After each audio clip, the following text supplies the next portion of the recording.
샬롬 샬롬 샬롬 샬롬. 하나님 사랑합니다. 여러분 주 안에서 사랑합니다. 오늘 베드로후서 1장 말씀이었죠. 예, 오늘 제목이 성경의 모든 예언 Prophecy of Scripture. 예, 성경의 모든 예언. 예, 예언은 언제든지 사람의 뜻으로 낸 것이 아니죠. 21절에 오직 성령의 감동하심을 받은 사람들이 하나님께 받아 말한 것입니다. 그 모든 예언이 성경 66권 안에 있는 줄로 믿습니다. 베드로후서 1장 전체 살펴봅니다. 베드로 사도는 성도들에게 하나님의 부르심에 합당하게 행하여 성령의 열매를 풍성히 맺을 것을 명하면서 그리스도를 아는 지식으로 말미암아 진리 안에 굳게 설 것을 교훈합니다. 또한 진리의 말씀을 사사로이 해석하여 범죄에 빠지게 될 줄을 주의하라고 권면하면서 예언은 하나님의 영으로 말미암았음을 증거합니다. 그래서 성경의 모든 말씀은 선지자들이 하나님께 영을 받아서 선포한 것을 모아서 아주 모은 걸 또 모은 거를 또 보고 해가지고 정돈해서 만든 게 바로 성경 66권이죠. 생명과 경건이라고 1장 3절에 말씀하죠. 하나님의 말씀이 생명이요 영생이며 그의 말씀에 복종하는 것이 바로 경건이다 이렇게 말씀합니다. 요한복음 6장 13절에 내가 너에게 이른 말은 영이요 생명이다 말씀하죠. 요한복음 말씀에 많이 나옵니다. 6장 49절에서 51절에도 예수 그리스도는 생명의 말씀이시다 이렇게 말씀합니다. 요한복음 13장 14장에도 말씀하고 베드로후서 2장 5절에도 경건하지 아니한 자들의 세상에 홍수를 내리셨다. 베드로전서 3장 20절에도 복종하지 아니하던 자들이라. 유다서 1장 3, 4절에도 믿음의 도를 위하여 힘싸우라. 14절 15절에도 경건하지 않은 일과 완악한 말을 하는 자를 정죄한다 이렇게 말씀합니다. 세상에서 썩어질 것을 피하여 신성한 성품에 참여하라고 4절에 말씀하죠. 말씀에 순종하면 신의 성품에 참여하게 된다라는 겁니다. 골로새서 3장 7절에서 10절에 너희도 전에 그 가운데 살 때는 그 가운데서 행하였으나 이제는 너희가 이 모든 것을 벗어버리라. 곧 분함과 노여움과 악의와 비방과 너희 입에 부끄러운 말이라고 말합니다. 옛사람 그 행위를 벗어버리고 새 사람을 입었으니 이는 자기를 창조하신 이의 형상을 따라 어디까지 지시기까지 새롭게 하심을 입은 자라고 말씀하죠. 택하심을 굳게 하라고 10절에 말씀합니다. 택하심의 목적 곧 창조의 목적대로 행하라는 뜻이죠. 사랑의 열매를 맺고 항상 있게 하기 위해서 이스라엘이 나 야외의 도를 짓게 행하나 아니하나 그들을 시험하려고 하신다고 사사기 2장에도 말씀합니다. 요한복음 15장 16절에도 내가 너희를 택하여 세웠나니 이는 너희로 와서 열매를 맺고 하고 너희 열매가 항상 있게 하겠다. 하나님께 영광을 돌리게 하기 위함이죠. 사랑의 열매를 맺기 위해서 하나님께 영광 돌리기 위해서 여호와의 도를 지키게 하기 위해서 하나님을 섬기며 경외하기 위해서 이러한 목적을 갖고 택하심을 굳게 하고 가고 있습니다. 우리는 이것을 행한 적 언제든지 실족하지 아니하리라. 10절에도 하나님 우리를 택하신 목적, 창조의 목적대로 행하는 자는 결코 실족하지 않는다. 마태복음 7장 24절에 27절에 누구든지 나 이 말을 듣고 행하는 자는 비가 내리고 창수가 나고 바람이 불어 그 집에 부딪히되 무너지지 않으니 이는 주추를 반석에 놓은 까닭이라고 말하죠. 베드로전서 2장 8절에도 그들의 말씀을 순종하지 아니함으로 넘어진다고 경고하고 계십니다. 베드로의 인사와 권면이 1절에 나옵니다. 1절 예수 그리스도의 종이며 사도인 시몬 베드로는 우리 하나님과 구주 예수 그리스도의 의를 힘입어 동일하게 보배로운 믿음을 우리와 함께 받은 자들에게 편지한다 말하죠. 하나님과 우리 주 예수를 알므로 은혜와 평강이 너희에게 더욱 많을지어다 인사해요. 베드로는 자신을 그리스도의 종과 사도로 소개하죠. 사도는 보냄을 받은 자라는 문자적인 뜻을 갖고 있습니다. 사도, 보냄을 받은 자, 그 말로 특별한 사명을 맡아 파송하는 자들을 가리킵니다. 베드로 사도는 본 서신의 수신자들을 하나님과 구주 예수 그리스도의 의를 힘입어 믿음을 받은 자들이다 이렇게 묘사하죠. 성도들은 자신의 공로에 의해서가 아니고 예수 그리스도의 의로 고난을 받은 것, 그리고 인간이 하나님을 택한 것이 아니라 하나님께서 우리를 택하셨어요. 잘나서 택하신 것도 아니고 또 똑똑해서 택하신 것도 아니고 명예가 있고 돈이 많아서 뛰어나서 택하신 게 아니죠. 하나님의 은혜입니다. 하나님께서는 창세전에 구원할 자들을 택하시고 예수 그리스도로 말미암아 믿음으로 구원에 이르도록 택한 자들에게 선물로 주신 게 바로 이 구원의 선물. 베드로는 이런 성도들이 하나님과 주 예수를 알므로 인한 은혜와 평강이 넘쳐라. 2절에 이렇게 축복하고 있죠. 여기서 전인격적이고 영적인 교제를 안다는 거, 알문, 이 얘기는 전인격적이고 영적인 교제를 의미합니다. 예루살렘 교회의 지도자에 대해서 사도행전 10장 7절에 많은 변론이 있으며 베드로가 일어나 말하되 형제들아 너희도 알거니와 이렇게 말하죠. 안다라는 거 뭐라고요? 영적인 교제, 전인격적이고 영적인 교제다. 하나님이 이방인들의 내 입에서 복음의 말씀을 들어 믿게 하시려고 오래전부터 너희 가운데 나를 택하셨다. 또 마음을 하신 하나님이 우리에게 와가지고 그들에게도 성령을 주어 사도행전 15장 말씀입니다. 5절에서 8절까지 또 마음을 하신 하나님이 우리에게 와가지고 그들에게도 성령을 주어 증언하시고 믿음으로 그들의 마음을 어떻게 깨끗이 하사 그들이나 우리나 차별하지 아니하셨다라고 말씀합니다. 지극히 풍성한 은혜라고 그러죠. 이는 그리스도 예수 안에서 우리에게 자비하심으로 은혜의 지극히 풍성함을 오는 여러 세대에게 나타내게 하려 함이라. 에베소서 2장 7절 말씀입니다. 그리고 신의 성품에 참여하는 성도라고 4절에서 7절까지 계속해서 증거하죠. 3절부터 보면 그의 신기한 능력으로 생명과 경건에 속한 것을 우리에게 주셨으니 이는 자기의 영광과 더불어 우리를 부르신 이를 어떻게 해요? 알므로 말미암으리라. 은혜 가운데 있게 하기 위해서 긍휼이죠. 이로써 보배롭고 지극히 큰 약속을 우리에게 주사 이 약속으로 말미암아 너희가 정욕 때문에 세상에서 썩어질 것을 피하여 신성한 성품에 참여하는 자가 되라고 말씀하죠. 그러므로 더욱 힘써 너희 믿음의 덕의 지식을 6절입니다. 지식의 절제를, 절제의 인내를, 인내의 경건을, 7절의 경건의 형제의 우애를, 형제의 우애에 사랑을 더하라 말씀합니다. 신의 성품에 참여하는 일들의 이 모든 것이 그래서 우리가 택하심을 굳게 해야 된다. 베드로는 성도들이 하나님의 부르심을 받아 하나님의 거룩한 성품에 참여한 자들이 되었음을 밝히면서 성도가 이러한 신의 성품에 합당한 삶을 살아가야 되고 하나님을 더욱더 힘써 알아가야 된다는 거죠. 하나님의 선물인 믿음을 전제로 하여 신앙의 진보를 위한 여러 가지 덕목을 더할 것을 말씀합니다. 그 덕목은 덕과 지식과 절제와 인내와 경건과 우애와 사랑이다.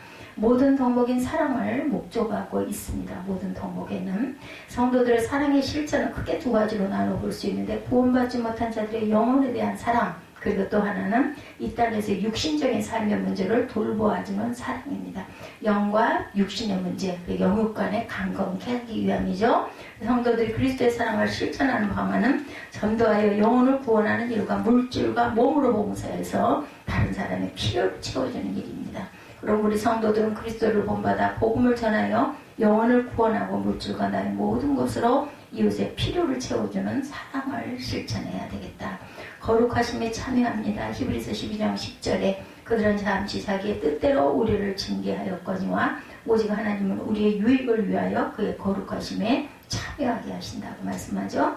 새롭게 하심을 받았다고 말합니다. 골로새서 3장 10절에 새 사람을 입었으니 이는 자기를 창조하신 이의 형상을 따라 어디까지 지식에까지 새롭게 하심을 입은 자라고 증거하죠. 그리스도를 아는 일과 열매 맺는 삶을 살라고 8절부터 12절까지 말씀하고 있습니다. 이런 것이 너희에게 있어 흡족한 즉 너희로 주 예수 그리스도를 알기에 게으르지 않고 열매 없는 자가 되지 않게 하려니와 8절이죠. 이런 것이 없는 자는 맹인이라 멀리 보지 못하고 그의 옛죄가 깨끗하게 된 것을 잊었느니라. 그러므로 형제들아 더욱 힘써 너희 부르심과 택하심을 굳게 하라. 너희가 이것을 행한 즉 언제든지 실족지 아니하리라. 이같이 하면 우리 주 구주 예수 그리스도의 영원한 나라에 들어감을 넉넉하게 너희에게 주시리라. 11절에 이렇게 증가하고 있습니다. 베드로 사도는 믿음에 기초하여 성도들이 쌓아가야 할 많은 신앙의 덕목들을 성도들에게 있어 흡족한 즉 성도들이 예수 그리스도를 알기에 게으르지 않기를 원하고 있죠. 그리스도를 안다는 것은 단순한 지적인 알을 넘어서 인격적인 풍성한 교제를 의미합니다. 성도들은 그리스도를 믿고 의지하고 사랑하며 더욱 열심을 내어 그리스도와 더욱 깊고 넓은 교제를 통해 그리스도를 알아가는 데 최선을 다해야 되겠다. 주께서는 성도들이 자신을 아는 데 열심을 내어 영적으로 풍성한 삶을 살아가기를 원하시죠. 베드로는 성도들이 열매 없는 자들이 되지 않기를 원한다고 말씀합니다. 그리스도를 사랑하고 믿음 가운데 뿌리를 내린 가지들은 마치 포도나무 가지가 나무에 붙어 있을 때 자연히 포도 열매를 맺죠. 신앙의 열매를 맺게 된다는 것입니다.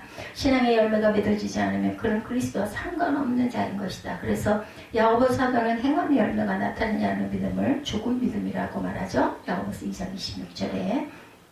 그러므로 성도들은 그리스도와 기쁜 교제를 통하여 신앙의 열매가 풍성하게 맺도록 힘써야 된다. 주 안에서 행해야 된다. 데살로니가전서 4장 1절에 그러므로 형제들아 우리가 끝으로 주 예수 안에서 너에게 구하고 권면하나니 너희가 마땅히 어떻게 행하며 하나님을 기쁘시게 할 수 있는지를 우리에게 배웠으니 곧 너희가 행하는 바라 더욱 많이 힘쓰라.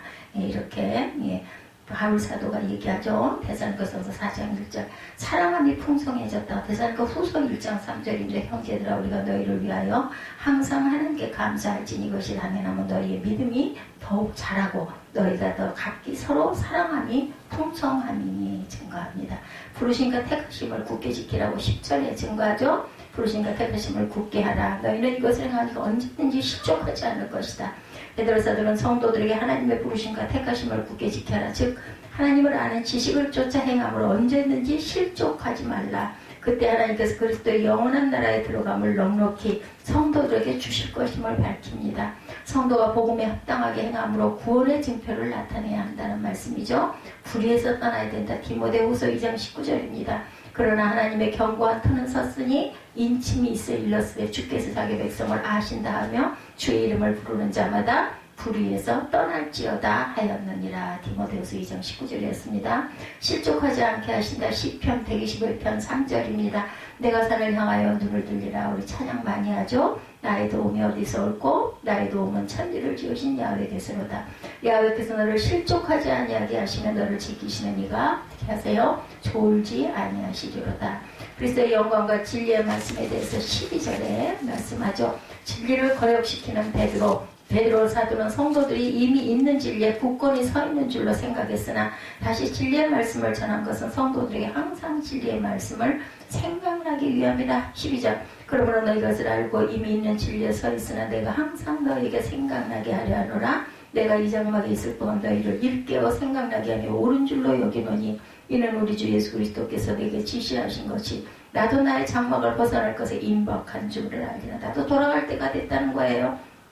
15절에 내가 힘써 널 외고 내가 떠난 후에라도 어느 때나 이런 것을 생각나게 하느라 계속 그죠? 12절부터 14절까지 생각나게 하려고 내가 말한다. 15절에도 생각나게 하려 함이라 말씀하죠. 우리 예수 그리스도의 능력과 강림하심을 너희에게 알게 한 것을 교묘히 만든 이야기를 했다는 것이 아니고 그의 크신 위엄을 친히 봤기 때문이라고 고백하고 있습니다. 내가 진실로 진실로 내게 이르노니 내가 잘못하는 스스로 띠띠고 원하지 않은 곳으로 다녔거니와 그죠? 예수 그리스도를 베드로의 죽음에 대한 지시는 요한복음 21장 18, 9절의 내용으로 베드로가 순교의 죽음을 죽게 했다는 것이죠. 진리를 기억하게 하시는 베드로 성도들이 이미 있는 진리에 굳건히 서 있는 줄 알고 있지만 다시 진리의 말씀을 전한 것은 항상 진리의 말씀을 생각나게 하기 위함이다. 우리 쭉 읽었어요. 그죠? 15절까지 성도들을 말씀으로 훈련시켜 믿음에 굳건히 서서 실족하지 않게 하는 것이 목회자의 사명임을 그는 잘 알고 실천하였다는 겁니다. 자신이 이 세상을 떠난 후에도 성도들이 자신이 전해준 진리의 교훈을 계속해서 생각나고 기억해 주기를 바라는 간절한 심정으로 유언과 같은 말씀을 기록합니다. 예수께서 자신에게 지시한 것 같이 자신이 육신의 장막을 벗을 날이 이제는 멀지 않았다. 14절에 고백하죠. 여기서 예수 그리스도의 베드로의 죽음에 대한 지시는 요한복음 21장 18, 9절의 내용입니다. 18절 내가 진실로 요한복음 21장 18절입니다. 내가 진실로 진실로 내게 이르노니 내가 젊어서는 스스로 띠띠고 원하는 곳으로 다녔거니와 늙어서는 내 팔을 벌리리니 남이 내게 띠띠우고 원하지 아니하는 곳으로 가리라. 십자가에 거꾸로 못 박히는 것을 상징하고 있습니다. 요한복음 21장 19절에도 이 말씀을 하시면 베드로가 어떠한 죽음으로 하나님께 영광을 돌릴 것을 가리키심이로라. 이 말씀을 하시고 베드로에게 이르되 나를 따르라 하시니 다 알고 계셨던 거죠. 예수 안에는 진리입니다. 에베소서 4장 21절 진리가 예수 안에 있는 것 같이 너희가 참으로 그에게서 듣고 또한 그 안에서 가르침을 받았을진데 너희는 유혹의 욕심을 따라 썩어져가는 구습을 따라는 옛사람을 벗어버리고 오직 심령이 새롭게 되어 너희의 심령이 새롭게 되어 하나님을 따라 의와 진리의 거룩함으로 지으심을 받은 모를 입어라 새 사람을 입어라 말씀하죠. 에베소서 4장 21절에서 24절까지의 말씀이었습니다. 진실한 마음을 일깨워준다고 베드로후서 3장 1절에 사랑하는 자들아 내가 이제 이 둘째 편지를 너에게 쓰노니 베드로후서죠. 둘째 편지예요. 이 두 편지로 너희의 진실한 마음을 일깨워 생각나게 하여 곧 거룩한 선지자들의 예언한 말씀과 주되신 구주께서 너희를 사도들로 말미암아 명하신 것을 기억나게 하리라. 또 여기서도 베드로 사도는 주로 생각나게 한다, 기억나게 한다 이런 부분의 말씀을 많이 증거하고 있습니다. 16절에 종교의 영광을 받으신 그리스도의 복음에 대해서 말씀하죠.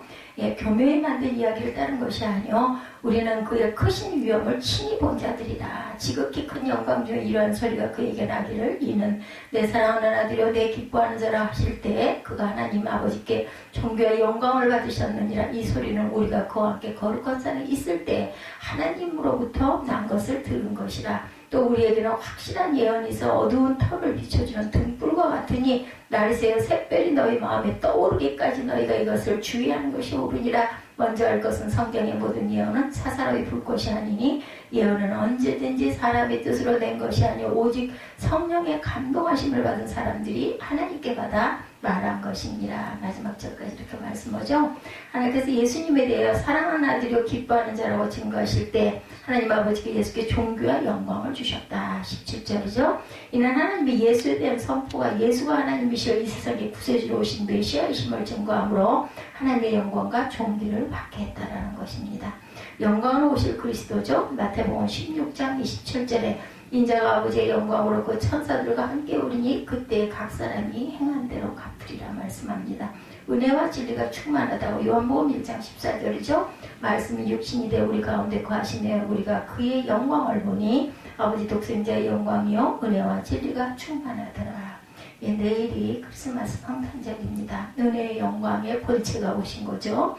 돌아가셔 주시기 위해서 우리를 구원하시기 위해서 오시는 거죠.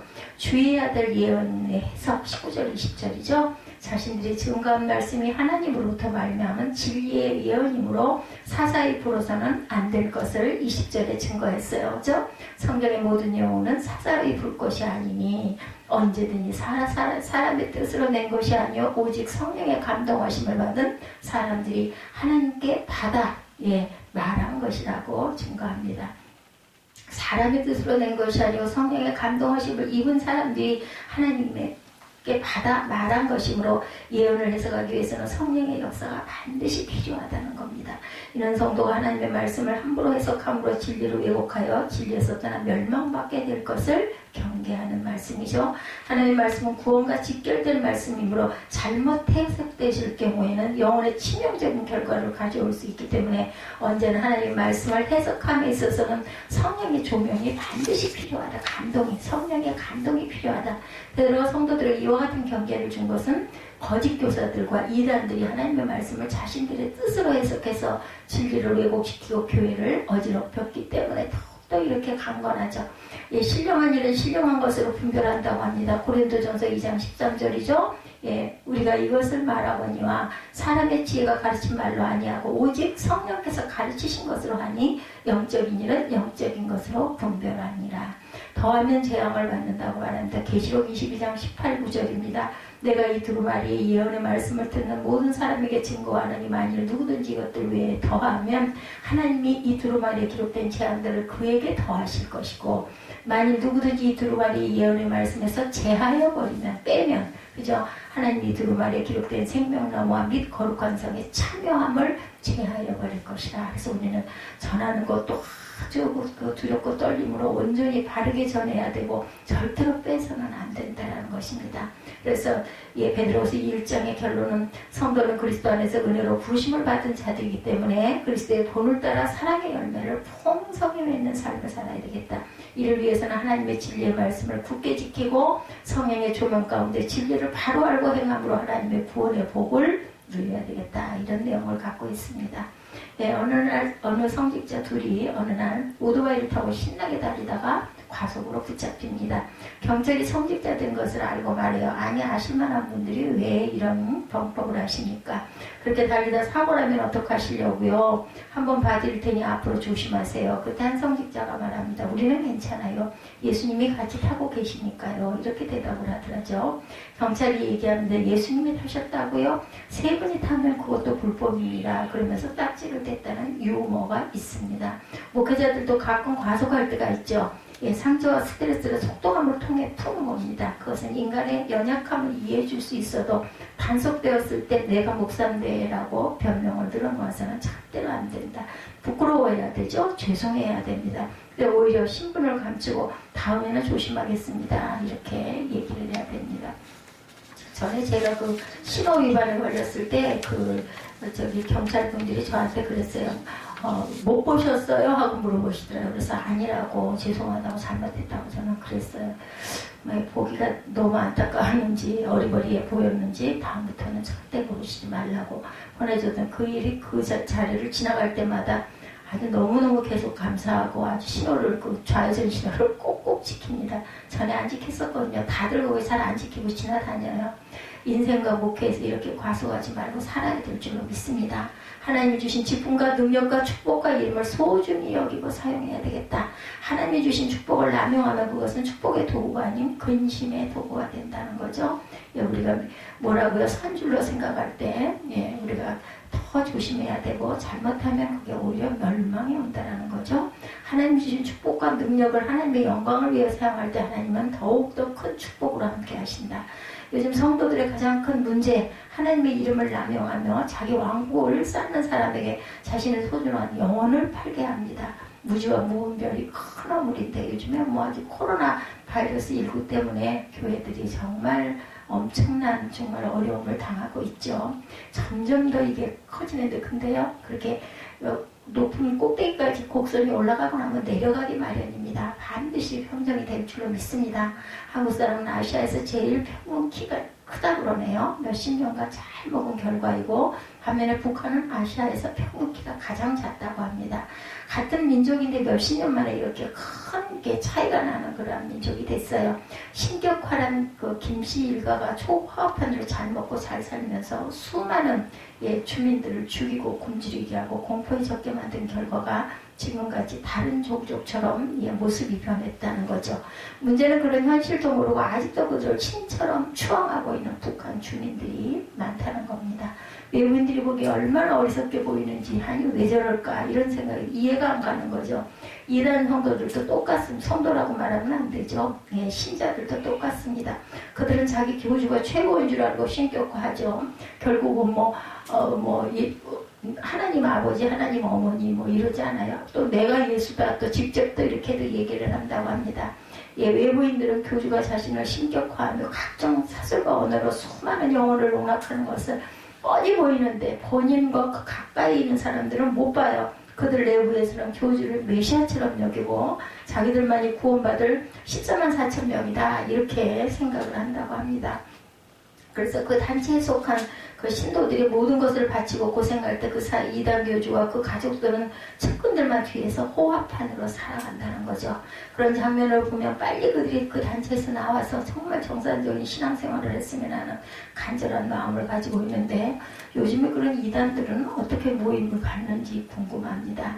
초대교회 때 베드로도 그런 간절한 마음을 가진 거죠, 오늘 본문이. 그래서 거짓 선생의 미혹에 더 이상 빠지지 않도록 안타까운 마음을 가지고 이 땅을 떠나기 전에 성도들에게 권면한 말씀이 본문 말씀, 뭐라고 유언장이다 얘기하고 있습니다. 베드로의 4가지 소원이었죠. 베드로는 죽음이 임박한 상태에서 자기 소원을 담아 성도들에게 몇 가지를 간절히 생각나게 하고 싶다고 말합니다. 그래서 보면 12절에서 내가 항상 너에게 생각나게 하리라 언급했고 13절에서도 너희를 일깨워 생각나게 하니 옳은 줄 여기노라 말합니다. 15절에도 이런 것을 생각나게 하리라 언급하죠. 베드로는 성도에게 무엇이 있기를 간절히 원했어요. 첫째, 진리 안에 서는 것을 원합니다.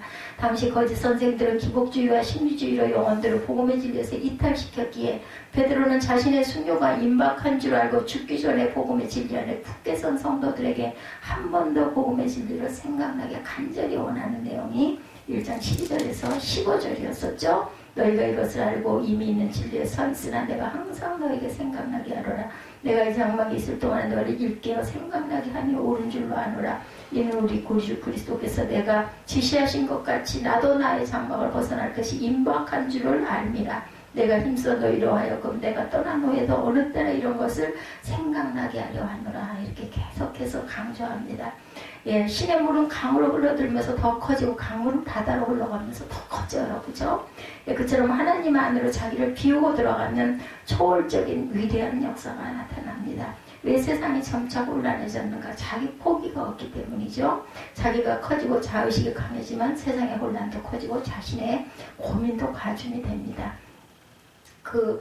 처음으로 달을 향해서 그 로켓을 쏘았을 때 거기 사람이 인공위성을 쏘았을 때 사람들이 타고 갔었잖아요. 첫번 비행, 둘째 비행. 저도 젊은 날 그 얘기 아주 다들 막 조바심을 가지고 성공하길 바라면서 화면을 봤던 기억이 납니다. 첫 번째 간 분과 두 번째 간 분의 돌아와서의 증거하는 기자회견이 달랐다고 그러죠. 제가 이름을 지금 생각이 나질 않은데, 첫 번째 갔다 온 분은 어디에도 하나님이 없다라고 얘기를 했다고 그러죠. 두 번째 갔다 온 분은 온 우주에 하나님의 영광이 가득했다라고 얘기를 한다고 그래요. 여러분들, 우리의 마음 안에 자리 잡고 있는 하나님이 있고 없고의 차이가 이렇게 다르다라는 거. 하나님의 영광을 보고 기뻐하고 감사하고, 그죠? 우리가 정말 소망 중에 살아가는 것이 얼마나 감사한 것인지 저는 그 짧은 간증의 그 구절을 읽으면서 또 한 번 제가 느꼈습니다. 우리가 돌아갈 때도 마찬가지지 않을까 싶어요. 성도는 늘 자기를 잘 덜어낼 줄 알아야 합니다. 자기를 잘 덜어내고 걸러내고 주님을 겸손히 붙잡고 남의 뜻을 존중해 주려고 할 때 진리 안에서 평화와 평안을 맛보게 된다. 너희 마음 안에 있다라는 말씀이 정말 바른 말씀이죠. 두 번째, 예수님의 재림을 알아야 되겠다. 베드로가 원한 것, 진리 안에 서 있어라. 두 번째, 예수님의 재림을 너희가 알아라. 본문 16절에서 강림으로 번역된 헬라어 카루시라는 예수님의 초림이 아닌 재림을 뜻하는 단어입니다. 베드로는 예수님의 능력과 재림에 대해 알게 함으로 성도들이 재림 소망을 갖기를, 우리가 죽었으나 살았으나 언제 어디서나 예수께서 재림하실 때 우리는 모두 다 하나죠. 같은 영으로 다 일어날 수 있기 때문에 자신의 재림 얘기가 교묘히 만든 얘기가 아니오늘 확신시키려고 자신 예수님의 크신 위엄을 친히 봤다고 증거하면서 변화산 체험을 언급하고 그때 예수님의 영광과 존귀로 받으셨다. 16절에서 18절에 그렇게 증거하고 있습니다. 16절, 우리 주 예수 그리스도의 능력과 강림하심을 너희에게 알게 한 것이 교묘히 만든 이야기를 따른 것이 아니요 우리는 그의 크신 위엄을 친히 보았다라고 얘기하죠. 지극히 큰 영광 중에서 이러한 소리가 그에게 나기를, 이는 내 사랑하는 아들로 내 기뻐하는 자라 하실 때에 그가 하나님 아버지께 존귀한 영광을 받으셨느니라. 이 소리는 우리가 그와 함께 거룩한 산에 있을 때 하늘로부터 난 것을 들었다. 베드로가 같이 갔었죠. 요한 베드로를 데리고 같이 예수께서 그 변화산상에 올라가셨던 그때 이야기를 하고 있습니다. 재림 소망은 당시 핍박과 고난 중에 있는 성도들의 삶의 용기를 불러일으키는 최대 원천이었기에 베드로는 당시 성도들의 재림에 대한 소망을 뚜렷하게 가지기를 원합니다. 뚜렷한 재림 소망을 가지라. 주님은 도적같이 예고 없이 오신다. 베드로후서 3장 10절에 데살로니가전서 5장 2절에 함께 증거합니다. 매일 주님의 재림에 가까웠다는 자세를 가지고 내 삶을 통해 하나님의 뜻을 이루려고 우리가 힘써 믿음을 가져야 된다. 또한 성도들끼리 가족처럼 서로 위로하고 격려하며 살아야 되겠죠. 가족을 위해서 뭘 얻기를 바라면 안 됩니다. 얻을 생각을 하지 말고 줄 생각을 해야 정말 가족이다. 그렇게 줄 생각을 하면서 살면 오히려 보람과 보상을 하나님께서 넘치게 부어주시죠. 성경을 주의해 보는 것 세 번째로 말씀하죠. 19절에 보면 또 우리에게는 더 확실한 예언이 있어 어두운 터를 비추는 등불과 같은 날이세요. 샛별이 너희 마음에 떠오르기까지 너희는 이것을 주의하는 것이 옳으니라고 말씀합니다. 예, 샛별은 누구를 말씀해요? 예수님을 뜻하죠. 확실한 예언은 구약성경 메시아 예언을 뜻하고 크게 보면 구약성경 전체를 말합니다.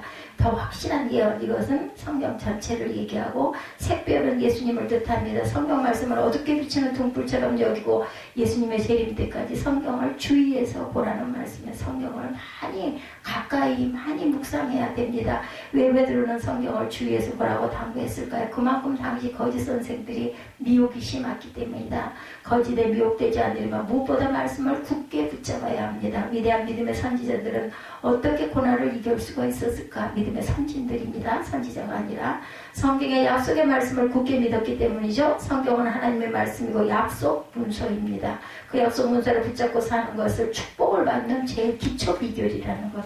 어떤 성경을 머리맡에 놓고 자면 잠자리가 편해진다. 하나의 그 마음의 위로조는 나쁘다고 생각하지는 않습니다. 뭐 그게 부족이거나 미신이거나 이렇게 생각할 필요는 없어요. 하나님의 말, 우리가 귀한 거 보면 가까이 붙들고 있고 싶고 자꾸 쓰다듬고, 그죠? 놓고 싶지 않잖아요. 이런 것처럼 저는 그런 마음으로 나쁘지 않다고 생각합니다. 그런 태도로 성경을 중시하는 마음의 표현, 무속적인 그런 그 모습으로 변질돼서는 안 되겠죠. 진짜 중요한 태도는 성경 말씀을 하나님의 말씀으로 믿고 힘써 순종하는 태도. 우리가 다 잘하지는 못해요. 힘써 순종하려고 노력해야 되죠. 때로 어렵고 힘든 일이 있어도 성경의 약속을 믿고 자신이 하나님의 약속된 자녀임을 믿고 나가면 어떤 문제도 극복하고 우리가 신의 성품에 참여하는 삶을 살 수가 있다. 그렇기 때문에 자주 읽어야 합니다. 성경을 읽을 기회들이 많지가 않기 때문에 교회에 있을 때라도 말씀 속에서라도 우리가 자주 읽고 입술로 고백해야 되고 기억해야 합니다. 우리 기억이 자꾸 없어지잖아요. 읽어도 잊어버리죠. 베드로는 성경 및 성경의 모든 예언을 사사로이 풀면 안 된다. 네 번째로 그렇게 강조하죠. 성경 말씀과 예언은 사람의 뜻으로 말한 것이 아니고 성령의 감동을 받은 사람들이 하나님께 받아 말한 것이기 때문이다. 21절에 확실하게 증거합니다. 당시 거짓 교사들은 재림에 대한 구약의 예언이 하나님의 말씀임을 부인하면서 자기 멋대로 내세운 계시와 해석으로 영혼을 낚아챘다 그래요. 그런 거짓 교사들에게 넘어가지 말아야 한다고 베드로는 경고하고 있는 거죠. 베드로서 1장 내용은 전체 이거예요. 그죠? 신의 성품에 참여해야 되고 사사로이 절대 풀지 말아야 되고, 그리고 그런 거짓 교사들이 지금 많이 있는데 그런 성경을 하나님의 말씀을 인정하지만 자기 성령의 감동대로 계시하고 해석하기에 권위가 있다고 주장을 합니다. 그들은 주석을 참고하고 남들의 지혜도 참고하고 깊은 묵상과 연구로 성경 해석에 땀을 흘리고 있는 인간적인 해석이다. 그 모든 것이 자신의 성령의 인도로 즉석에서 해석한 것은 신적인 해석이라고 주장한다고 하네요. 저는 들어본 바가 없습니다만은 그런 즉석 해석에는 오류가 많고 심지어는 성경의 원래 내용과 반대일 경우가 많습니다. 그런 엉터리 해석을 성령이 주신 해석이라고 하면 얼마나 성령으로 망령돼 일컫는 것인지, 어떤 심판을 받을지 두렵지 않을지 염려가 됩니다. 그들은 자신들이 기독교계의 백두산 혈통으로 믿고 교묘한 언사를 쓰지만 사실상 그들 때문에 한국교회가 더욱 세상에 조롱을 당하게 된 그 이유가 되죠. 그런 문제를 잘 극복하고 교계 문화를 새롭게 만들 때 한국교회가 다시 세상에 칭송을 받는 교회가 되겠죠. 다른 교회를 추구할 줄 알아야 됩니다. 조선말로 우리나라 말로 매관간직이 바치던 때라고 어떤 관리들은 자신이 부임할 땅을 미리 조사하며 그곳에 예수교인이 얼마나 있는가를 조사했다고 합니다. 예수교인이 많으면 고관을 찾아가서 다른 고을로 부임하게 해달라고 청탁을 했다고 해요. 자신이 부정부패가 드러날 것을 염려했기 때문이라고 합니다. 그때 교회와 교인은 사회 양심의 잣대였다고 그래요. 도덕과 윤리가 투철했고 정의의 편에 서서 약자를 도왔으며 일제 강압 통치 때는 애국지사들과 함께 눈물을 흘렸죠. 더 절실했기 때문에. 지금은 어떨까요? 교회와 관련된 각종 부정적인 소식들이 너무 많이 들려요. 누구 책임일까요? 1차적으로 목회자들의 책임입니다. 성도의 수준은 대개 목사의 수준과 비례한다고 합니다. 속물 리더 그 밑에서 인물 성도가 절대로 나오기 힘들죠. 영어 해석도 잘못하면 미국 신학교 박사학위를 가지고 있다면서 내세우기요. 부끄러운 일입니다. 성령 충만을 강조하는 교회들이 대개 보면 물질 축복도 강조하므로 참된 성령 충만에 대한 의문을 품게 하는 경우가 많죠. 그래서 영적인 부분을 항상 추구할 줄 알아야 되겠다. 너무 물질 축복 그거야말로 잘못하면은 그 하나의 그 미신스러워진 그 터부적인 그런 부분이 많이 되죠. 왜 종교인들이 물질 축복에 사로잡혔는가? 너무 없는 세월을 살 때 초기에 그렇죠. 너무 어렵게 사는 환경 때문에 너무 배가 고프니까 어릴 적 고난과 가난을 잘 극복하지 못하면 두 가지 문제의 가능성이 커진다고 그래요. 하나는 성공에 대한 지나친 집착이 심해지는 것, 또 하나는 살아남으려고 거짓말을 쉽게 하는 것들입니다. 성공에 대한 집착이 심한 것, 그리고 살아남으려 거짓말을 많은 동양 문화에서 거짓말보다 간통죄를 크게 보지만 서양 문화에서는 간통죄보다 거짓말을 더 큰 죄로 여긴다고 그러죠. 그 문화의 차이입니다. 닉슨 대통령은 도청했다는 사실보다 오히려 거짓말했다는 사실 때문에 대통령 자리를 물러나야 했다고 하네요. 왜 동양에서는 거짓말을 큰 죄로 안 볼까? 일종의 처세술로 여기는 문화 때문이라고 그래요. 중국인들은 거짓말의 천재인 제갈 공명을 존경한다고 그러죠. 그처럼 동양 문화권에서 거짓말을 큰 죄로 여기지 않기 때문에 거짓말로 혹세무민에서 왕국을 이룬 거짓 교회들과 거짓 메시아가 유독 동양에 많다고 합니다. 어떤 사람은 모르고 당하죠. 어떤 사람은 거짓말을 알고도 지혜나 처세로 여기고 좋게 해석을 하고 용납합니다. 어떤 사람은 거짓임을 알고도 교회 권력의 단맛에 취해서 묵인합니다. 어떤 사람은 거짓임을 알고도 교주의 저주가 무서워서 그럼 점점 문제가 커지니까 쉬쉬하고 입을 다문다고 그러죠. 한국에도 예언, 치유, 축복, 축기 등에 등장하는 수많은 종교인들이 거짓을 지혜나 처세가 아닌 범죄로 여기는 문화가 정착돼야 한다는 거죠. 종교의 자유와 혹세무민은 다른 것이라는 걸 우리가 알아야 합니다. 혹세무민은 공권력이 적극 제지를 해야 합니다. 그런 제동장치가 없으니까 미국에서는 전혀 인정 못 받는 이단 목사가 한국에서 위대한 그 사도처럼 숭배를 받는 경우도 많다고 그러네요. 그렇게 한국인들의 매번 당하는 거짓 신사도들은 한국을 최대 영혼 사냥 놀이터다 이렇게 얘기를 한다고 그래요. 영어로 설계하면 왠지 신령하게 보이고 무지는 더 이상 없어야 하고 더 이상 묵인되어서는 안 된다. 저도 영어를 참 좋아하거든요. 어떨 때는 더 강한 이해를 주고 의미가 있기 때문에 저는 좋아하고 어려서부터 발음을 너무 좋아했어요. 영어 발음이 너무 부드러운 그게 너무 좋고 꼭 노래하는 것 같은 그 억양이 있는 게 저는 좋았습니다. 지금도 영어를 못하면서도 한 자리에도 좀 한번 이렇게 이상하게 요즘은 컴퓨터가 소리가 나질 않아요. 그게 날 수 없는 버전이다 이렇게 계속 뜨더라고요. 왜 그러는지는 모르겠어요. 그래서 네이버에서 쳐가지고 소리를 듣고 하다 보니까 빠질 때가 많습니다. 미국에서는 카운슬링도 면허가 없으면 원칙적으로 불법이라고 그러죠. 그래서 요즘 그 전에 한동안 또 그 상담, 치유 이런 거 자격증 막 그래가지고 이제 자격증을 하루 이틀 교육받고 얼마씩 받고 자격증들 주고 그 자격증이 없이 상담을 하면 안 된다 해가지고 그런 그 경우도 있었습니다. 믿음으로 약을 끊으세요. 40일 금식하면 나을 거예요라고 말했다가 결국은 죽어서 소송을 거는 그런 경우, 그리고 또한 감옥에 가는 경우도 있었다 그래요. 결국 거짓 메시아의 등장으로 거짓말로 인한 혹세무민이 힘든 사회 부정하는 것. 반면에 한국에서는 종교인들은 서슴없이 그런 유사한 상담을 많이 합니다. 나중에 그 말이 틀렸다고 판명나고 심지어는 죽어도 좋은 의도로 그런 말을 해준 것으로 여기고 대개는 눈 감아주기도 한다고 그러죠. 자칭 신령한 종교인들의 무책임한 혹세무민의 말이 끊이지 않고 계속 일어나고 있습니다. 좋은 교회 문화는 계승해야 하지만 거짓을 쉽게 눈 감아주는 교회 문화에는 젖어들지 말아야 된다. 그런 거짓이 수많은 영혼을 망치고 죽이기 때문에 그래서 예언이라고 다 예언이 아니고 그런 마음이 떠올랐을 때는 항상 좀 이렇게 입 안에 넣고 다독이고 마음으로 기도하고 말씀에 입각할까를 잘 생각해 봐야 합니다. 자기가 당한 피해는 참는다 해도 다른 말은 많은 사람에게 피해를 입히는 것이 명백하면 용감하게 소송을 해서라도 거짓은 막아야 된다는 거죠. 그냥 그런 거 고발하면 알면 큰일 나 이럴 게 아니라 정말 아니겠다 싶을 때는 총대를 맬 줄도 알아야 한다. 코로나 지금 일고로 인해서 너무 많은 사람들이 버글버글 끓으면 그거는 알려줘야 한다고 저는 생각합니다. 더욱 중요한 것은 자신이 그런 문화에 젖지 않고 자신부터 늘 새로워지기를 힘써야 되겠다. 예, 제 마음으로 양심으로 하나님께 온전하지 못한 인간을 본인이 더 잘 알아요. 그걸 기도해야 되죠. 잘못됐을지라도 다시 한번 돌아보고 회개할 줄 알아야 됩니다. 그리고 그런 일을 반복하지 않는 게 중요하죠. 살다 보면 가끔 이런 말을 듣죠. 믿는 사람은 어떻게 그럴 수 있습니까? 예, 저도 뭐 얼마 전에 들었습니다. 그런 말은 아무리 많이 해도 별로 소용이 없습니다. 중요한 것은 그런 잘못된 모습을 반면교사로 삼고 자신이라도 최선을 다해 변화되는 삶을 살아야 되겠다. 가가지고 얘기했어요. 그저께 거기 뭐 음식물 내놔가지고 그거 비우고 난 그 다음날인가 화요일날인가 옷을 다시 차려입고 가가지고 인사하고 거기 들어갔더니 어떤 분이 응대를 하는데 그날 다퉜을 때 있었던 키 큰 남자분 마스크 시커먼 거 쓰고 있더라고요. 죄송하다고 얘기를 하고 이렇게 해서 주일날 이래가지고 저희들이 이걸 버렸습니다 했더니 그분들은 똑같은 얘기예요. 자기네들은 절대로 그렇게 하지 않는다는 거죠. 어떤 사람도 음식물을 그렇게 먹고 밖에다 그렇게 그런 사람은 없고 자기네는 그 재활용 쓰레기통도 있고 재활용 박스도 있고 또 저 쓰레기 봉지도 사다 놨다 그래서 아유 알겠다고 그러실 거라고. 근데 혹여 일하시는 분들이 혹시 급하셔가지고 그러셨을 수도 있으니 이거는 알려드려야 될 것 같아서 알려드렸고 처음에도 그런 걸로 인해서 오해가 있으셔서 제가 말씀드리려고 제가 이렇게 왔습니다.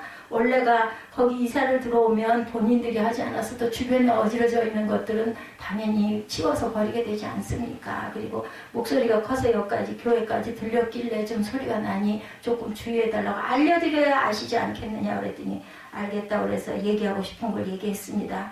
예, 뒷파도만이 앞파도를 물리칠 수가 있다는 거죠. 아무리 호수 흙탕물이라도 물구멍이 맑으면 호수는 결국 맑아요. 그래서 흐르는 물이 고인 물은 썩지만 흐르는 물은 맑은 물로 교체가 되죠. 한국교회가 새로워지는 문제는 결국 자신의 문제라는 겁니다. 누구의 탓을 할 것도 아니고 반면교사로 삼는 게 가장 중요할 것 같아요. 교회의 불의한 모습에 실망하지 말고 자신이라도 의에 줄이고 목마른 삶을 살아야 되겠다. 그래서 다행히 문을 2개를 만들어 놔가지고 안에서들 모여서 떠들고 소리가 앞에 가면 커도 교회까지 요즘에 들리진 않더라고요. 문제는 자기네는 절대로 그렇지 않다는 거는 거기는 한결같아요. 그래서 물어봤어요. 혹시 무슨 종목이십니까? 그랬더니 자기네들은 개인 개발이라 뭐 땅이나 뭐 이런 거 하는 그런 사람들인 것 같아요. 그래서 결국 노래방은 아니구나 마음을 내려놨습니다. 윤동주 시인은 하늘을 우러러 한 점 부끄러움 없이 살고 싶었지만 그것이 쉽지 않았다고 시에서 고백하죠. 그래서 잎새에 있는 바람처럼 작은 바람에도 흔들리는 자신 때문에 괴로워합니다. 그처럼 죄 짓는 것이 괴로운 성도가 많아져야 앞물결을 밀어내고 새로운 물결, 맑은 물결이 흘러들어가서 새로운 역사가 일어날 수도 있겠죠. 어느 날 서울 법대 다니는 한 청년이 목사에게 말합니다. 목사님, 법조인들의 불의한 판결을 보니까 대학 다니고 판검사 되는 것 별로 의미가 없는 것 같습니다. 이렇게 노동판에 뛰어들겠습니다 라고 얘기하더래. 그때 목사님이 말씀하셨대. 형제, 자네가 법조인들이 아무리 썩었다고 해도 그들은 변하지 않아. 자네가 고시를 패스하고 판검사가 돼서 자네라도 지금의 그 선한 마음을 10년만 유지하면 그 부분은 달라지지 않겠나? 열심히 공부하게. 그 말을 듣고 청년이 열심히 공부해서 4학년 때 고시를 패스했다고 합니다. 그리고 검사로 임관한 후 단체에서 밤에 고아들을 가르치는 야학 선생을 꾸준히 했다고 그러죠. 그렇게 변화된 한 사람이 잘하면 그 부분이 변화가 됩니다. 결국은 중요한 것은 자신이 변화되고 자신이 인물이 되는 게 중요하다. 본능적인 입술을 잘 억제해서 다음과 같은 말은 줄여야 되겠죠. 성도가 왜 저래, 교인이 왜 저래, 교회가 왜 저렇게 사랑이 없어. 그 말을 얼마 전에 들었네요. 그죠? 왜 이렇게 사랑이 없어. 부끄러운 일이죠. 중요한 것은 자신은. 그러니까 결국 우리 교회 식구는 아니에요. 예, 자신은 그렇게 하지 않으려고 애쓰는 자세. 그런 얘기 들으면 섭섭하지만 그래 맞아. 내가 인정을 해야 되겠죠. 교회가 왜 사랑이 없으라고 하는 사람이 대개도 사랑이 없다라는 건 본인은 모르는 거죠. 사랑이 풍성한 사람은 남이 사랑이 없다는 말이 자신의 삶과 입에 배지 않아서 그런 말을 잘 못합니다. 예, 욕이 입에 배지 않은 사람이 아무리 화가 나도 욕을 못하는 것과 마찬가지요. 사랑 없는 행동을 잘 못하는 사람은 사랑 없는 말도 잘 못한다라는 것. 결국 아무개가 사랑이 없어라고 하는 말은 내가 사랑이 없어라는 말이라는 것도 한 번쯤은 생각해 봐야 된다. 예수님 당시에 가장 흔한 욕은 아랍어로 레카란 욕이었다고 그래요. 마태복음 5장 22절에 증거합니다. 그것은 우매한 놈이란 뜻으로 당시에 가장 흔한 욕이었기 때문에 우리말로 하면 뭐 개매 뭐 하는 그런 종류의 욕이라고 그러네요. 당시 어떤 사람은 기도할 때도 라가란 말을 자주 언급했는데 지금으로 말하면 이렇게 기도한 거죠. 하나님 그 누구 예, 못된 새끼입니다. 이런 뜻이라고 하는데 라가라는 말을 굉장히 조심해야겠어요. 그런 그 새끼를 혼쭐 내주세요. 이렇게 기도를 많이 했답니다. 하나님은 그런 기도를 기도가 아닌 하나님에 대한 욕으로 받으신다는 것도 우리가 알아야 되겠죠. 당시 한 지역공회에서 재판이 열립니다. 지방행정관이 재판을 진행하는데 원고가 재판장에서 피고를 삿대질하며 행정관님 저 개 XS 나쁜 새끼입니다. 그렇게 계속 욕하면서 피고를 처벌해달라고 했다고 합니다. 그때 지방행정관은 오히려 원고를 무고죄로 목에 넣었다고 하네요. 예, 자신 앞에서 라가란 말을 너무 많이 쓰는 원고의 말을 인정하지 않고 오히려 그가 법정과 자신을 모독한 것으로 받아들이는 거죠. 지나치면 안 되죠. 예, 지금은 판사도 굉장히 말을, 그리고 그 판사가 그랬다면서요. 온전치 못한 부분이 있으면 이해해달라고 그 말을 왜 했겠습니까? 예수님은 형제를 욕하면서 정죄하지 말라고 말씀하죠. 하나님 앞에서 욕하는 것은 하나님께 큰 모독이 되기 때문이죠. 하나님의 보좌 앞에서 욕하는 사람의 정의는 정의를 정의로 받아들이기 힘들듯이 사랑 없는 사람이 하는 사랑이 없다는 말은 공허한 외침이라는 것. 자신에게 사랑이 없기에 남이 사랑이 없다고 쉽게 정죄하는 거죠. 모든 분야가 다 그렇습니다. 어떤 사람 입에서 나온 아무개가 인격이 안 됐어라는 말은 내가 인격이 안 됐어라는 것이라는 것 한번 돌아볼 줄 알아야 되겠다는 거죠. 그렇기 때문에 항상 우리는 주님의 뜻대로 살아가는 믿음, 그러한 마음, 그리고 부정적인 말은 되도록이면 내가 잘못했을 때는 그냥 정확하게 하나님 제가 부족했습니다. 내 탓입니다. 라고 기도할 줄 아는 저와 여러분이 되시기를 바랍니다.